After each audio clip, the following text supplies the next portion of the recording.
holistic approach needed to contain COVID-19 among migrants. Hardware store burglary suspects nabbed in Sungai Buloh.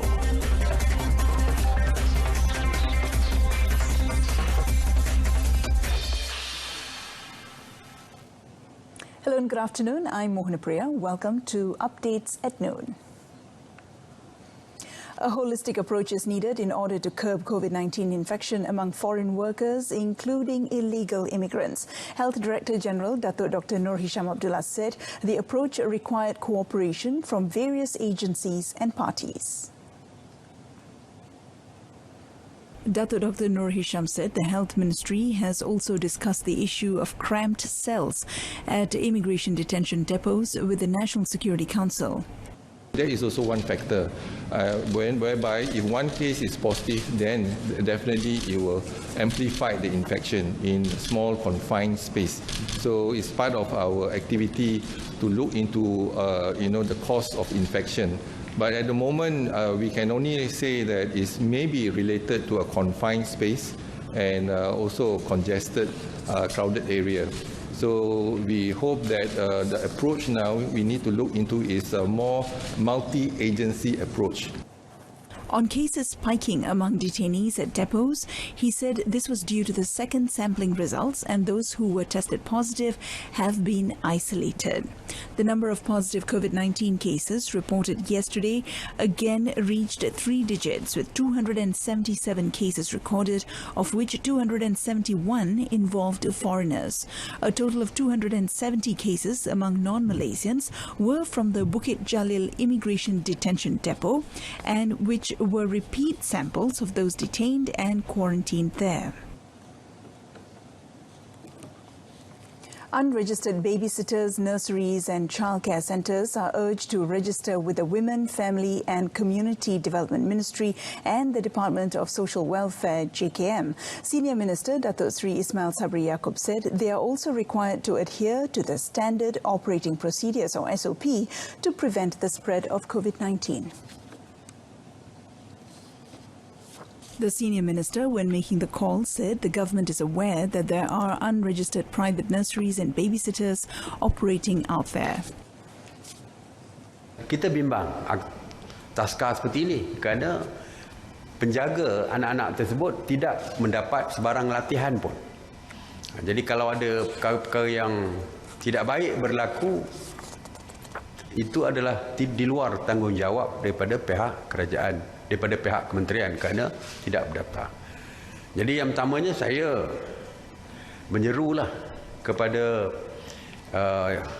tadika persendirian ini yang walaupun menjaga 3-4 orang anak sekalipun supaya berdaftar.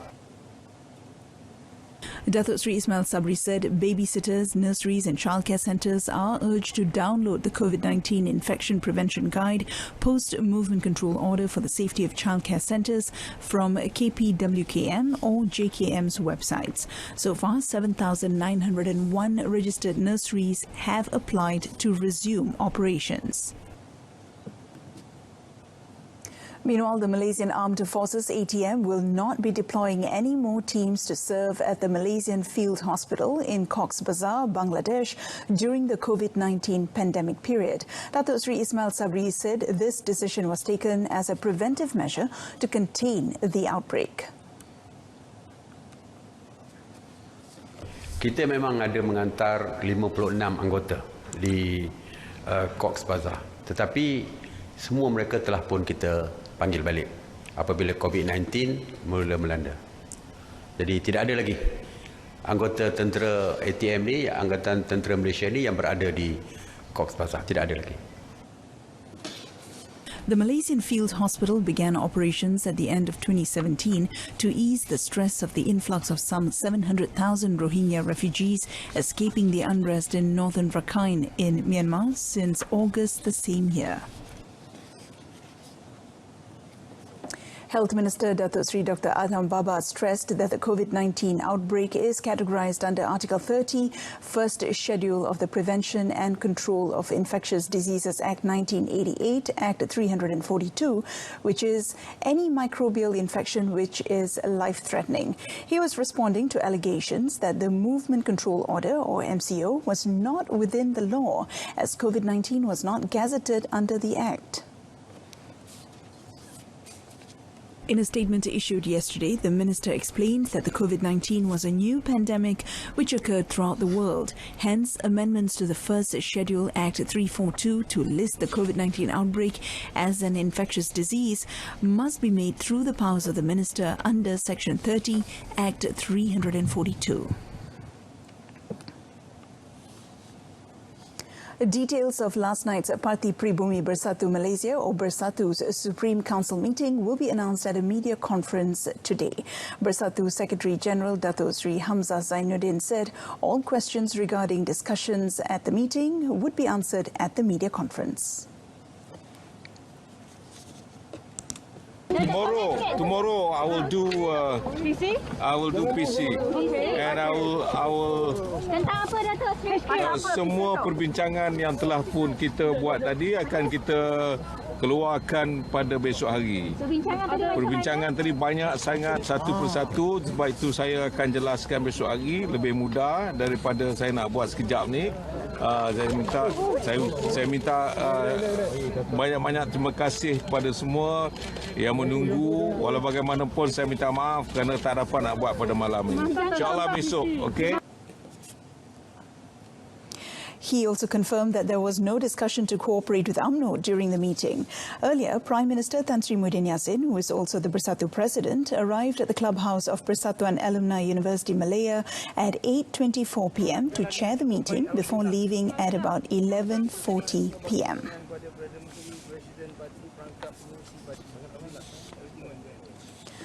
Police arrested 4 men believed to have been involved in hardware store break-ins and using the stolen items for their contractor business following 2 operations in Sungai Buloh. Gombak District Police Chief ACP Arifai Tarawe said in a raid conducted at 12:10 p.m. on Wednesday, police arrested the 4, including 2 foreigners, at a house in Kampung Baru Kundang, Sungai Buloh. Kelima-lima suspek ini berumur antara 38 hingga 49 tahun. Suspek yang pertama itu mempunyai 6 rekod lampau dan juga mereka telah sekarang ini telah direman selama 4 hari bermula hari ini sehingga 7 hari bulan Jun. Briefing reporters at the Rawang police station yesterday, ACP Arifai added that police managed to arrest the mastermind known as Bob Kundang, and a search revealed that the suspect has 6 previous criminal records, including drug-related cases. He said apart from several vehicles believed to have been stolen, police also seized chainsaws and metal-cutting pliers, as well as transparent packets believed to contain methamphetamine and heroin. Another man was later arrested at a workshop in Merbau Sempat, Sungai Buloh, where 2 trucks were seized.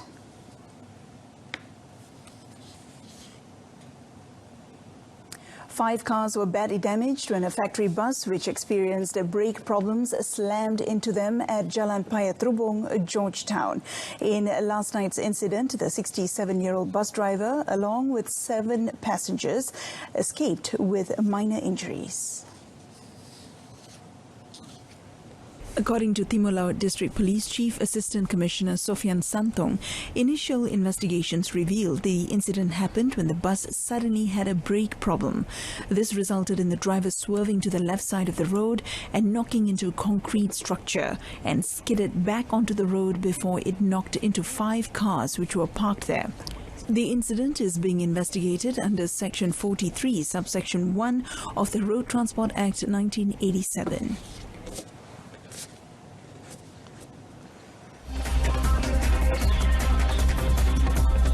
AirAsia may lay off hundreds to pare down operations.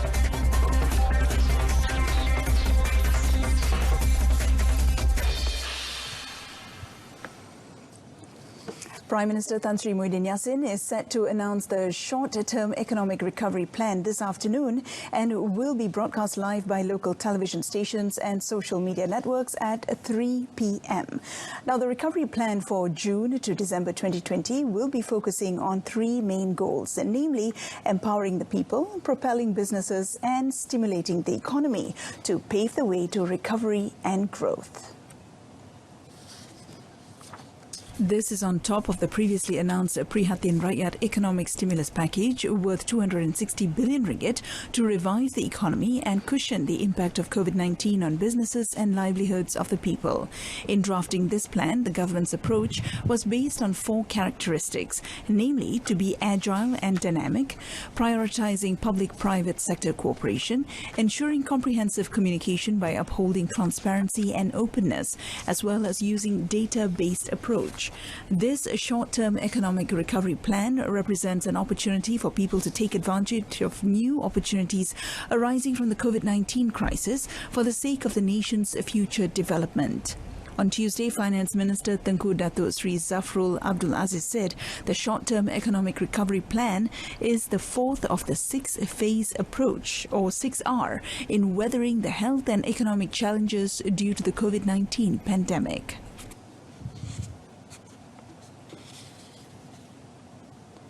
Hotel operators affected by the COVID-19 pandemic expressed hope that the government could provide 50% discount on their monthly electricity bills, as well as increasing the wage subsidy program rate. Malaysian Association of Hotels, or MAH, Chief Executive Officer Yap Lip Singh said the current stimulus package was not sufficient enough for the hotel industry to cushion the impact of COVID-19, whereby most of them suffered big losses throughout the movement control order. We have actually requested and proposed a 50% subsidy on wages of employees of up to a basic salary of 4,000 and another 30% subsidy for those with between 4,000 to 8,000. This is important because we have to address the jobs of these people who are employed in the hotel and the hospitality industry. And to protect the jobs of people, we must first protect the businesses. So we hope that this economic recovery plan is going to be addressing this major concern. Explaining further, Yap said the government would also need to review taxes, licenses and permits to avoid further losses in the hotel industry.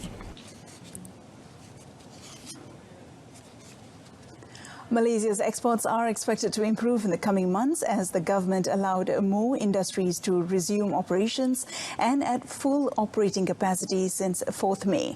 International Trade and Industry Minister Datuk Sri Muhammad Azmin Ali said, similarly, companies in other countries are also ramping up their business operations, and this will boost trade activities between Malaysia and other countries.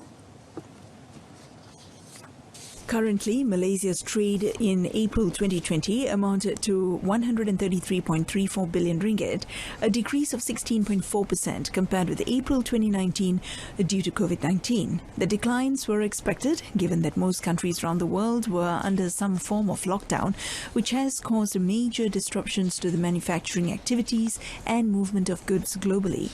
Malaysia's exports contracted by 23.8% to 64.92 billion ringgit, while imports decreased by 8% to 68.42 billion ringgit.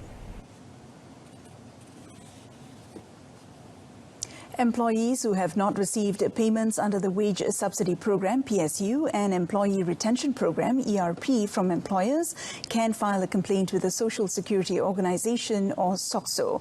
SOCSO's Chief Executive Officer Datuk Sri Dr. Muhammad Azman Aziz Muhammad said enforcement action could be taken against irresponsible employers who fail to make these payments. He said employees can check if their employer has received the wage subsidy payment via the list at SOCSO website. Saya ingin tegaskan bahawa majikan yang telah mendapat bayaran PSU dan program pengekalan pekerjaan atau ERP perlu menyalurkannya kepada pekerja-pekerja yang layak.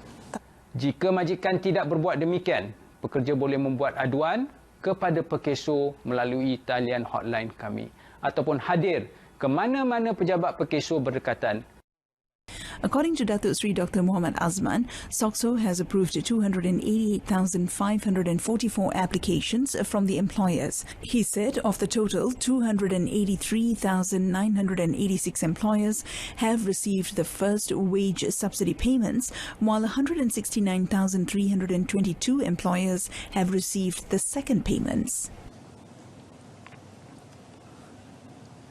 AirAsia Berhad may lay off more than 300 employees to pare down its operations amid the COVID-19 pandemic, as reported by various media outlets. The layoffs, said to have been announced by Chief Executive Officer Riyad Asmat during an internal briefing session yesterday, are expected to involve 111 cabin crew members, 172 pilots and 50 engineers.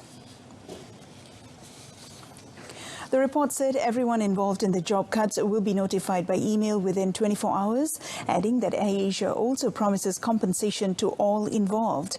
Riyad was quoted as saying that there are no other options to ensure that the low-cost carrier continues to operate like before. The organization's restructuring is a viable alternative at present due to the difficult global economic situation. The report also stated that long-haul budget carrier AirAsia X will also reduce its workforce, including foreign employees.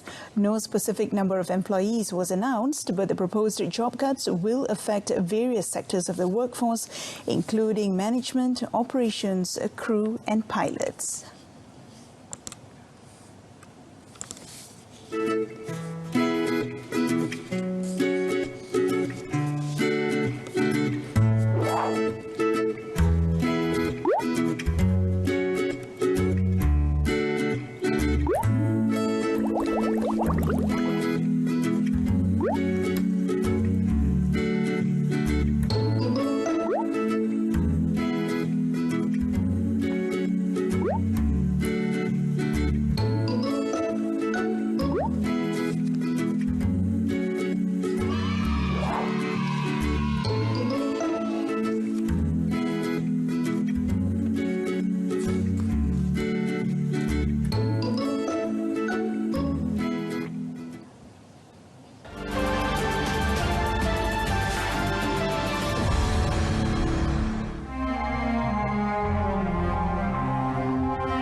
And that's it from us this afternoon. In our top story today, holistic approach needed to contain COVID-19 among migrants.